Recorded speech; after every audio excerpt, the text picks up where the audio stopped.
So, Glitch Text by Nickelodeon on Netflix. I like it. I think it's a pretty damn good show. Okay, that's not exactly very convincing, is it? How about this? What is Glitch Text? An action, sci-fi, and comedy series from the minds of Eric Robles and Dan Milano.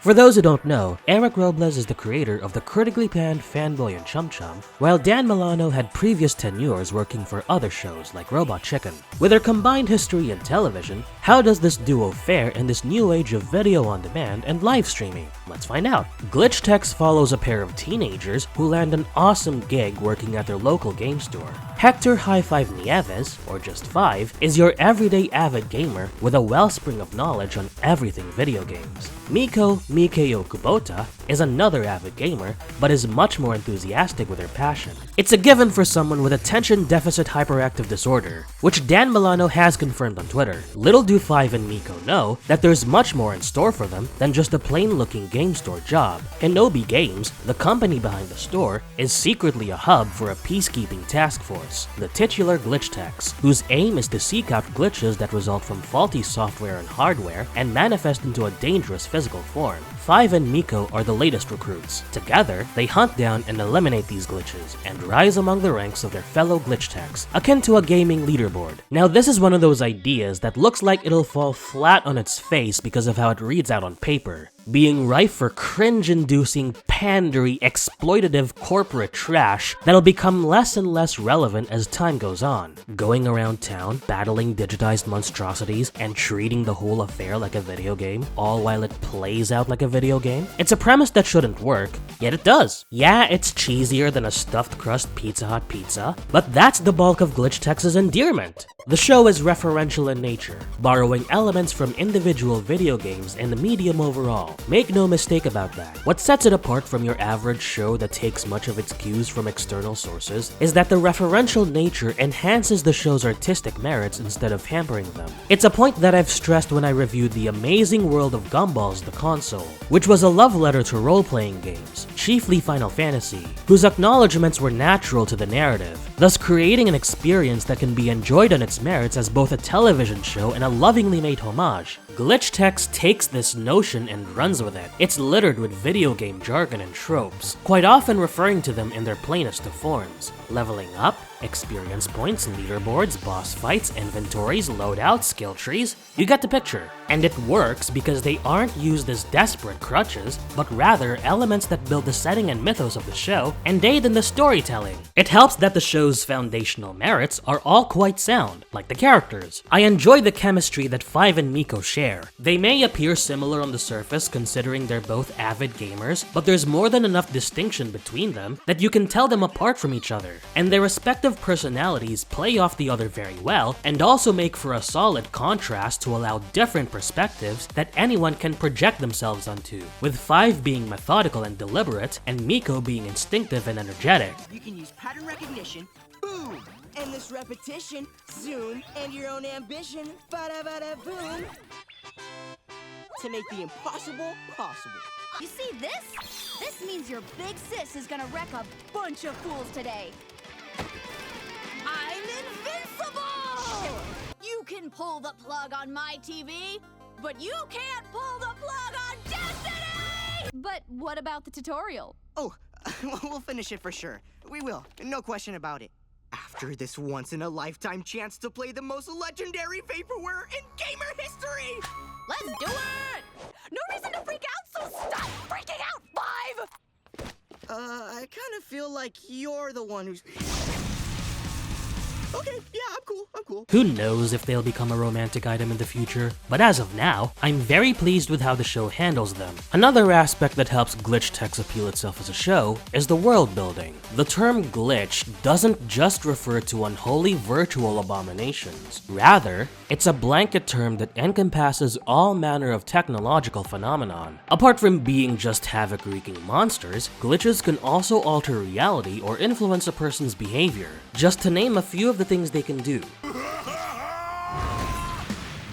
yeah! So who wants to tussle with the mess master of muscle? I can't explain it, but it feels too good to smash things. Like it's my purpose, you know? What I was made for. Like I was Programmed for it?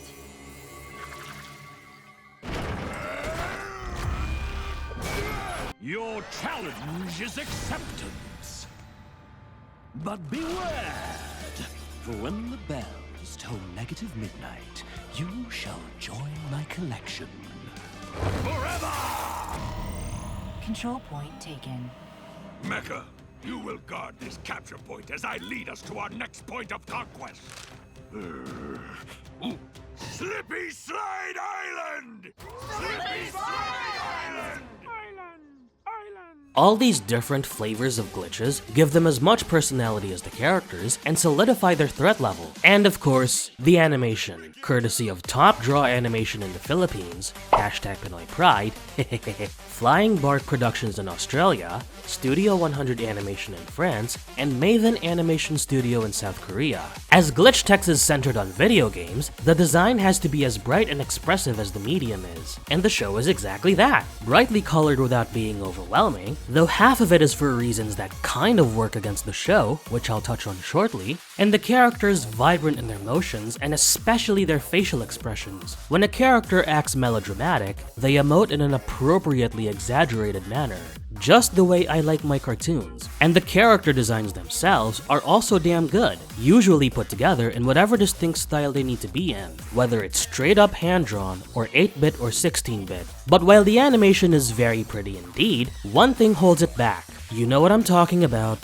The dimming and frame rate issues. During certain points, specifically scenes with a high amount of activity in them, the show will start to dim and slow down, and you'll be wondering, what the hell is going on? I didn't change the brightness on my TV or anything. It hampers the viewing experience a bit because it's kind of an artistic departure from everything else on the show. It was initially rumored that it was an intentional move to prevent epileptic seizures in photosensitive viewers. If it were, I can understand that, lest we forget Electric Soldier Porygon, which was Pikachu's fault by the way. Poor Porygon. Never to see the anime limelight or evolve in it thanks to something beyond its control. Now this is by no means the fault of the animators, and no, it's not the fault of Netflix either. This was another tidbit that Dan Milano confirmed on Twitter. These were actual glitches in the animation process, which is pretty hilarious considering the title of the show. And with how graphically intensive these particular scenes turned out to be, yeah, something like this was bound to happen. Thank God that these issues were addressed, and the show has since been restored to its sleek and vibrant glory on Netflix. The last thing about Glitch Text that I want to touch on is perhaps the most important reason why it works. That would be the sincerity that comes behind the intention. Again, I'm gonna go back to an argument that I've made in the past because it applies perfectly here too. As a concept, Glitch Text reads out like the most soulless, passionless, corporate piece of dung, straight out of some assembly line or carefully planned graph written on a whiteboard that aims to connect with a designated target audience and capitalize on a current ongoing trend, but whose execution falls flat on its face. But Glitch Text succeeds because Eric Robles and Dan Milano have made a sincere effort to connect with their audience, as opposed to a half-hearted one. It helps that Robles and Milano have their own backgrounds in gaming, which is just the reassurance one needs that they have a firm understanding of the basis for their concept. This kind of first-hand experience is advantageous for any creator of any media, as they already have the knowledge they need in the back of their hand, as opposed to a less well-versed creator who has to do a good amount of research beforehand to make their work even the least bit compelling. And Robles and Milano have used their distinct advantage to give us a lovingly made video game-inspired animated series that touches on gaming sensibilities in the right way. They knew that what works best is what one knows best. Glitch Text is a fun, hilarious, and high-octane animated series that I found myself enjoying from start to finish. And in representing the medium so well, it's given gamers across the world their own unique voice and platform. It goes to show that, for how novel or not a concept is, it all comes down to the execution. See, corporate execs? That's how it's done. Until the next video, I'm the one and only CR Martin, and I'll see you guys later. Ciao for now.